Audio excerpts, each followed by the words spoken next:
All right, guys, so welcome back to part three. In these last three videos, we've been walking through the book of Joshua, chapters 1 through 5. One of the best ways that I can learn is to work through the different resources that I'm using and then speak it back. As I study it, as I process it, as I teach it back, again, it helps me to understand it more clearly and to hold on to the concepts at a deeper level. And again, Joshua has been a great book of the Old Testament as I'm reading through. And I want to keep doing this because it helps me keep in the word and keep the fire lit as a new Christian and keep me moving forward, getting up, reading the Bible, and going through a bunch of different accessory resources as well, as I'll call them. So, again, like I said before, I'm using my Legacy Standard Bible, my LSB, my ESV. I'm using the NKJV because that's what David Gusick uses with the Evolving Word. Bible Gateway, Logos Bible, Blue Letter Bible, a bunch of different ones, and then also a study guide for the book of Joshua. So those are the resources I'm using as I work through this. Now, let's go ahead and get into part three. But I want to step back for a split second and remember where we came from in the beginning of this series. So, in part one, we looked at the commander who goes before Joshua and his people. We saw Joshua standing before the commander, actually worshiping him, and the commander accepting the worship, essentially showing that he is divine, and the commanders of the Lord's army. And we saw that the call to be strong and courageous was never rooted in Joshua's strength. It was rooted in the presence of God always being there by his side. Then, moving into part two, we looked at Rahab. Now, we saw that while the entire city of Jericho heard what God had done, they still melted in fear. Rahab heard the same reports and responded, though, in faith. She hung a scarlet cord before the walls ever fell. She hung it in her window as a sign of faith. She acted on the promise before she ever saw the outcome. Now, in part three, everything comes together. We talked about the commander who goes before us. We talked about Rahab in the faith that acts before it sees. But now I want to talk about the moment everything comes together, the moment your feet actually hit the water. In chapters 3 and 4, the crossing of the Jordan finally arrives. And the text here is careful to note one specific detail. It's harvest season. The Jordan is at flood stage. It's not a gentle stream, it's a churning, overflowing river. They don't have any boats. There's no bridge, and there's no obvious way across. Now, God doesn't ever do anything haphazardly. There's always a reason for stuff. Now, and God could have sent them in the dry season, but he did not. He sent them here at the flood stage because God is not just trying to get his people across the river. He is building something in them that only gets built when obstacles are put in front of you and it's genuinely impossible. It causes you to have to do something internally and trust your faith. Now, his instruction is simple and quietly terrifying. The priests carrying the Ark of the Covenant are to walk forward into the water.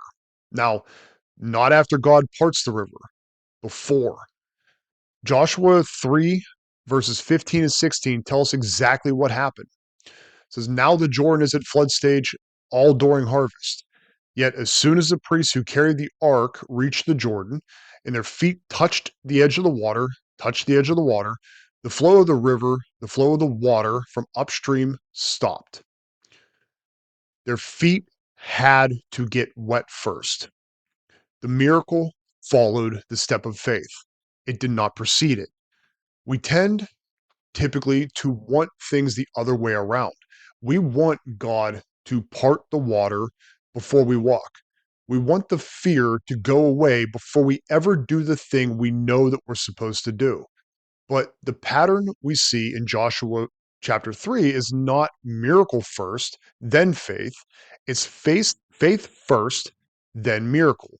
And after the crossing, God tells Joshua to take 12 stones from the dry riverbed and stack them at Gilgal as a memorial. But why?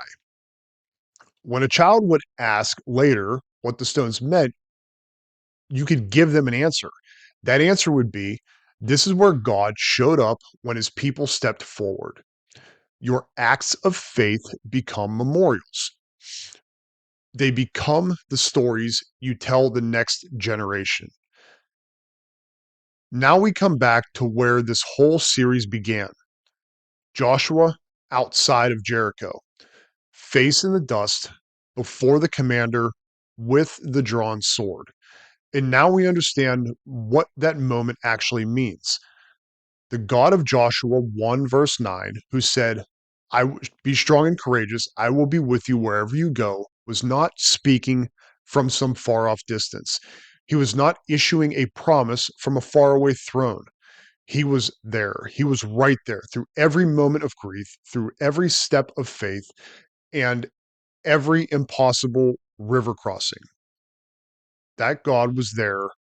His God was there the whole time. And now he's standing right in front of Joshua. The promise was always a person. Now that raises three direct questions for us today. First, where is your Jordan River? What is the obstacle you have been staring at from the bank when you're waiting for conditions to improve before you are willing to move? Because the waters may not part until your feet are already in them. Second, looking back to Rahab, where is your scarlet cord? Rahab did not believe in her heart, did not just believe in her heart, we'll say, she acted. She hung something visible that said, I am trusting this promise. Now, is there a tangible act of faith God is calling you to? Not a feeling, but an action. Something you can do this week that puts your trust on display before you ever see the outcome. And third, have you met the commander? Not just read about him, not just heard about him, but have you had a moment where you fall face down and say, what does my Lord have for his servant? Because the greatest thing on the other side of your Jordan crossing is not just that you made it across, it's that you find yourself on that holy ground, face down with the God who was with you the entire time. So here's your challenge to close this three-part series out before we move into the next part of Joshua. What's one concrete step? Identify one thing. Maybe it's a conversation you've been avoiding, a decision you've been circling around, a prayer that you've been afraid to pray loud because praying it out loud makes it real. Maybe it's actually sitting down and repenting for the things that have held you back and getting to that next part. Maybe it's forgiving those people, from friends to family, parents, whoever it may be, and moving across that river. A commitment you've been almost ready to make, but you keep pulling back from. Just one step. Put your feet in the water before the miracle. Take that step. Hang that scarlet cord. Walk towards the river. And when the commander shows up and the waters move, fall face down. Because the greatest reward of stepping out in faith is not just that the obstacle clears out from in front of you, it's that you can finally find yourself on that holy ground in the presence of the one who is leading you the entire time. And you finally understand deep down in your bones, in your heart, in your soul, what he meant when he said it. Wherever you go, be strong and courageous. Do not be afraid and do not be discouraged, for the Lord your God will be with you wherever you go. And that's how we're going to close out this first three-part series going through Joshua chapters 1 through 5. The commander goes before you. Faith acts with Rahab before it sees.